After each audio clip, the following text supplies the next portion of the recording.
Hello, and welcome to the English Hustle podcast. I'm Alex, your host, dedicated to helping you master the English language for your professional and personal growth. Here on the English Hustle, we break down language barriers and make learning English fun and practical. In today's episode, we're diving into a fundamental topic for anyone navigating the job market: basic job vocabulary.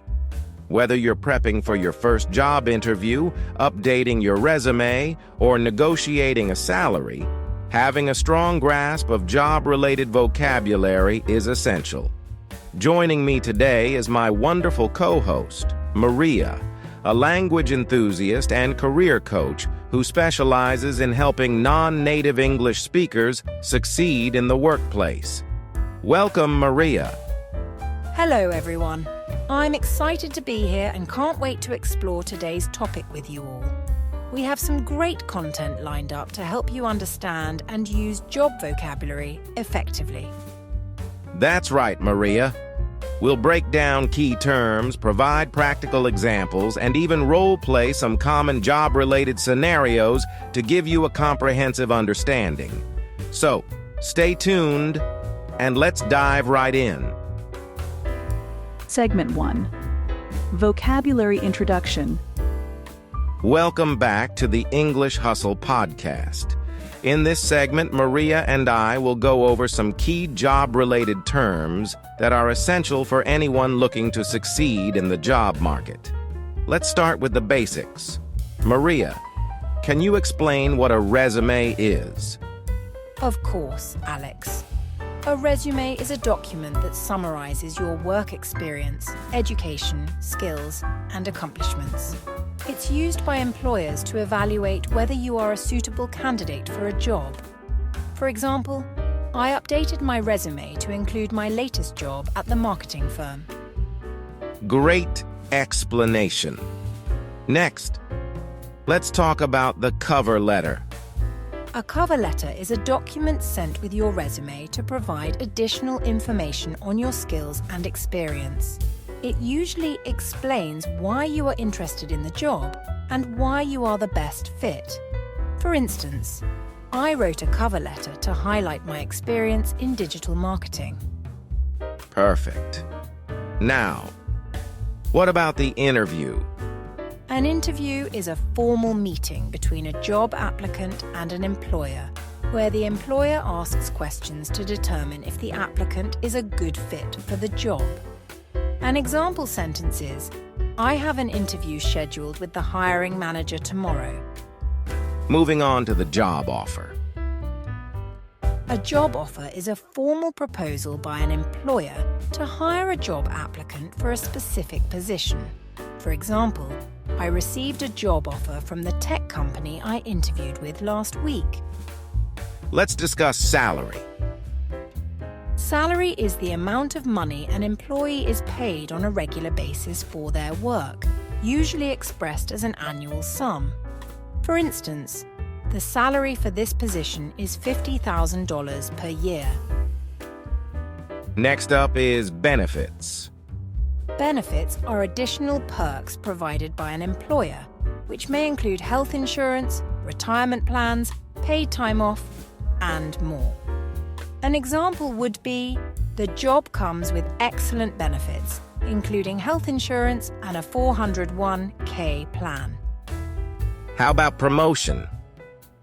A promotion is an advancement in rank or position within a company. It usually comes with increased responsibilities and higher pay. For example, she received a promotion to the position of senior manager.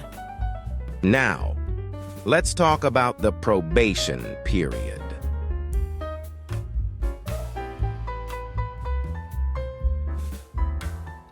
Dars. The probation period is a trial period at the beginning of employment during which an employee's performance is evaluated.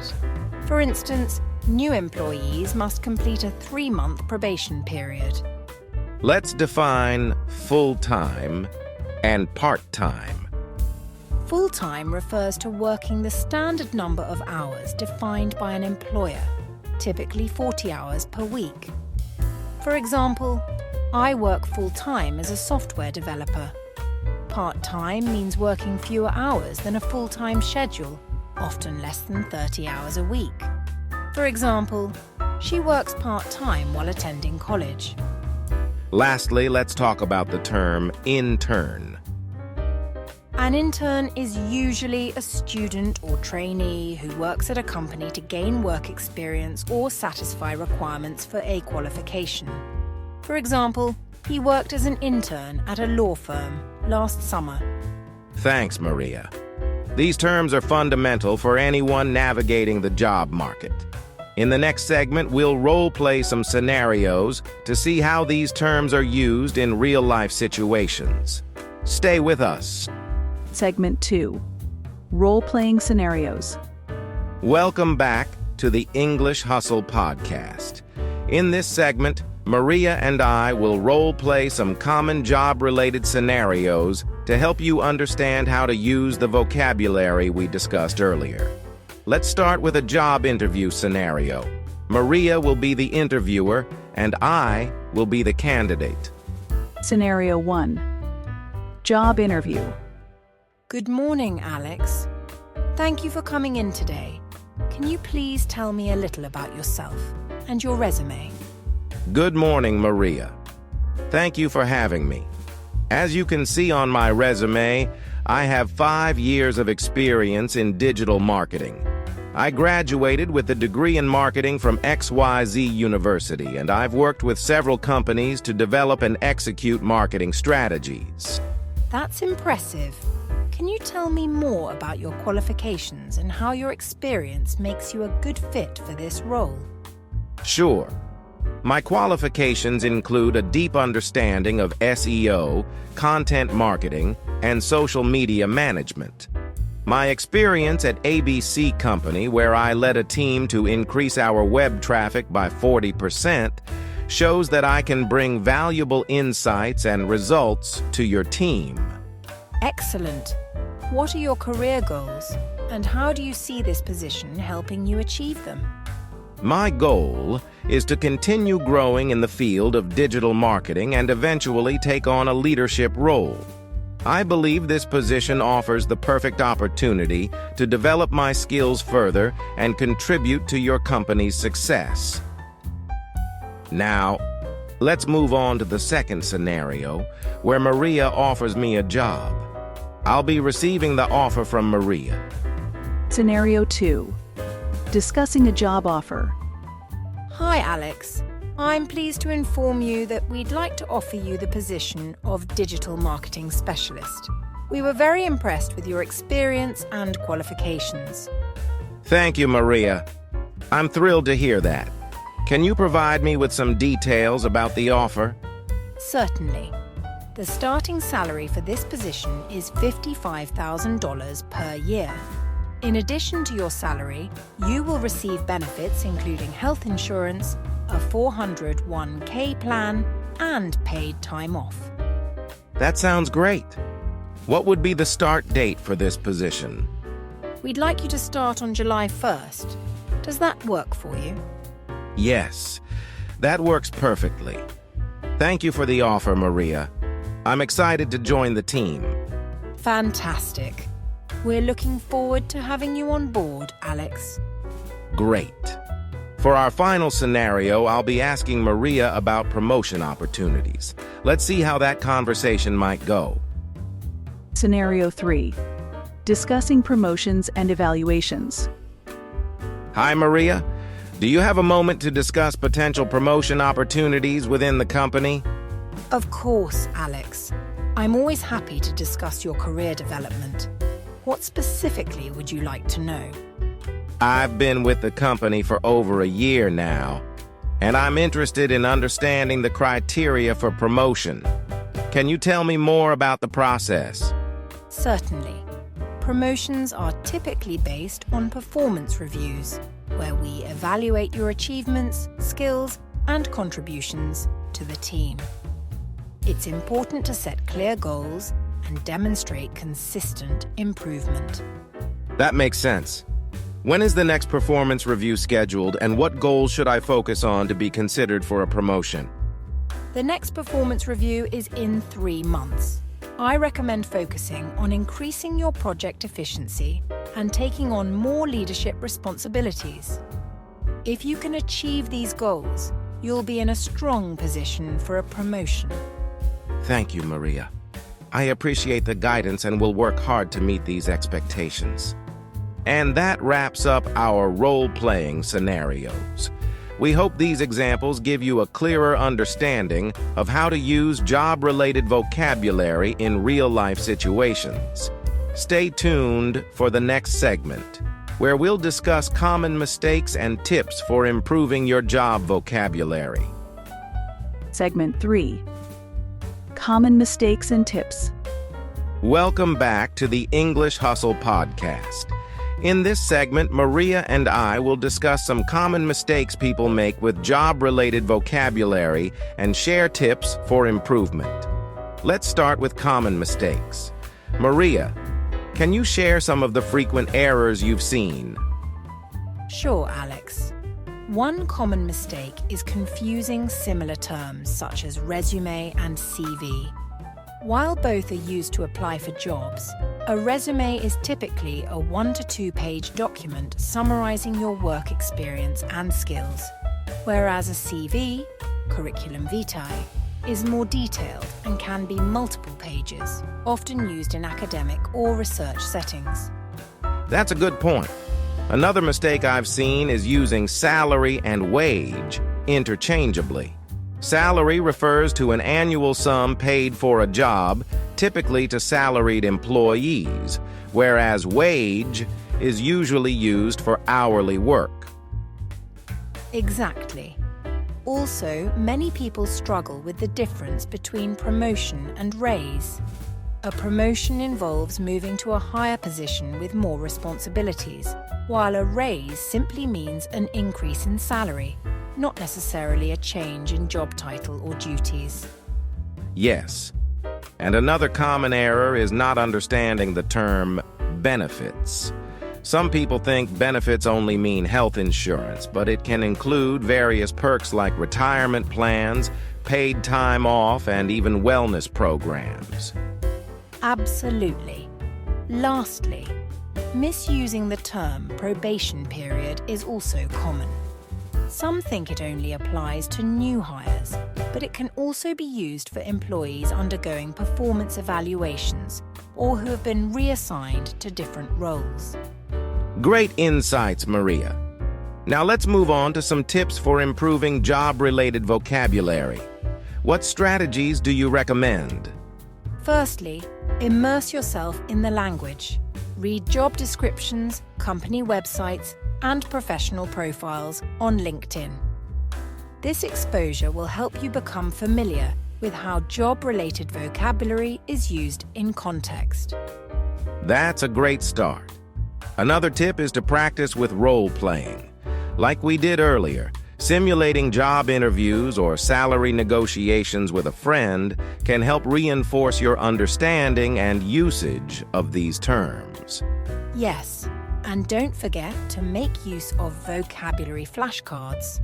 Write down job-related terms on one side and their definitions or examples on the other. Review these regularly to reinforce your learning. Also, pay attention to industry-specific vocabulary. Different fields have unique terms and jargon, so familiarize yourself with the vocabulary relevant to your career. Exactly. Additionally, consider using language learning apps and online resources specifically focused on business English. Websites like Coursera or Udemy offer courses on professional communication skills. And finally, listen to podcasts or watch videos about career development and job search tips. Hearing these terms used in context by professionals can greatly enhance your understanding. Great suggestions, Alex. By avoiding common mistakes and using these tips and resources, you'll improve your job-related vocabulary in no time. Stay tuned for our next segment, where we'll answer some listener questions. Thanks for joining us. We hope you found these tips helpful. See you in the next segment. Segment 4. Questions and Answers session.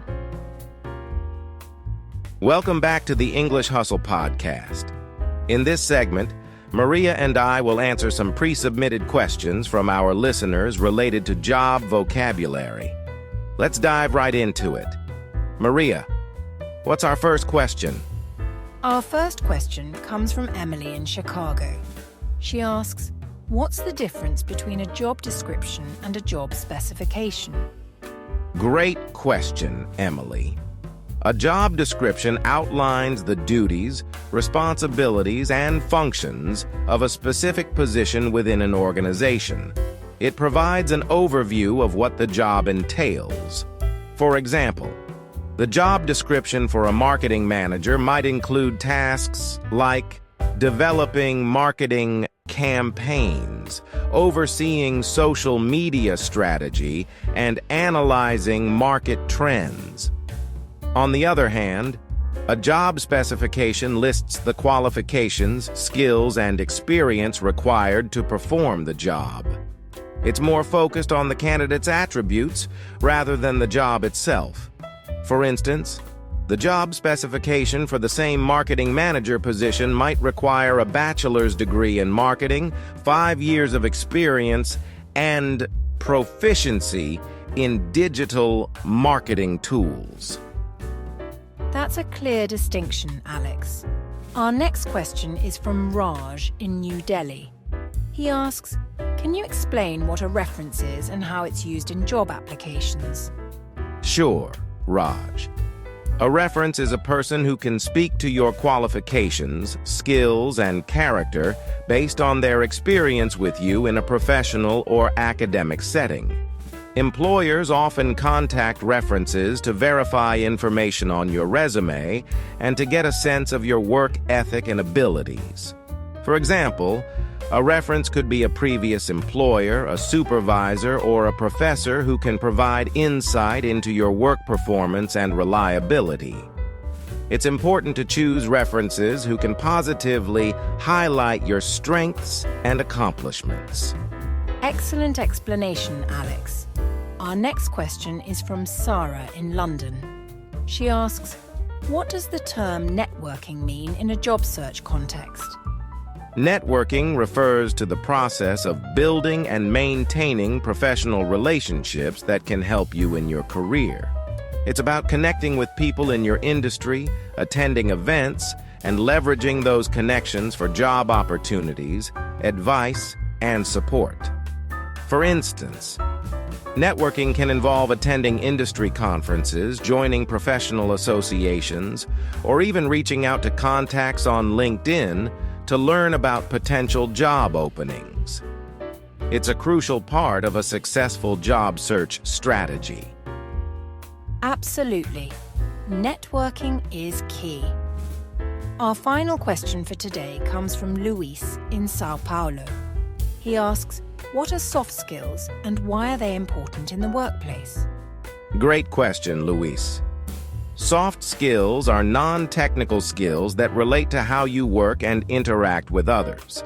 They include communication, teamwork, problem-solving, and time management.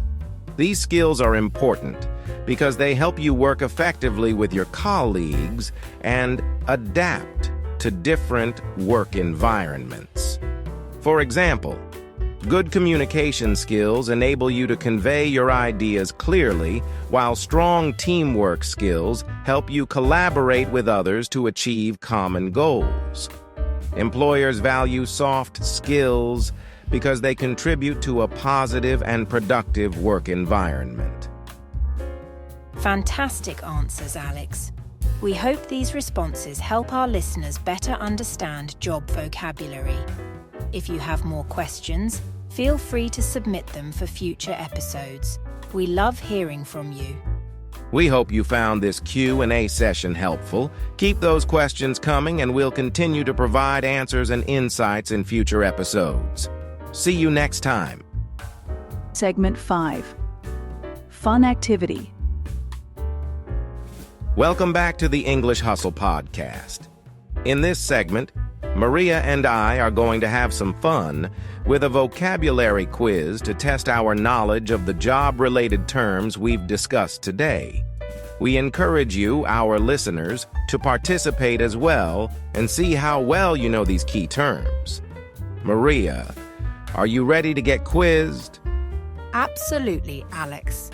Let's see how well we remember those definitions. All right, I'll go first. Maria, what is a document that summarizes your work experience, education, skills, and accomplishments typically used when applying for a job? That would be a resume. Correct. Your turn, Maria. What's the formal meeting between a job applicant and an employer where the employer asks questions to determine if the applicant is a good fit for the job? An interview. Exactly. Well done. Now, how about this one? What's the amount of money an employee is paid on a regular basis for their work, usually expressed as an annual sum? That's a salary. Right again. Let's keep this going. Maria, what's the term for additional perks provided by an employer, such as health insurance, retirement plans, and paid time off? Benefits. Spot on. Last question for you, Maria. What's the term for a trial period at the beginning of employment during which an employee's performance is evaluated? Probation period. Excellent job, Maria. You aced the quiz. Thanks, Alex. These terms are crucial for anyone navigating the job market. Absolutely. And to our listeners, how did you do? We hope you enjoyed this vocabulary quiz and had fun testing your knowledge. If you have any questions about the terms we've covered, or if you'd like to suggest topics for future quizzes, feel free to reach out to us.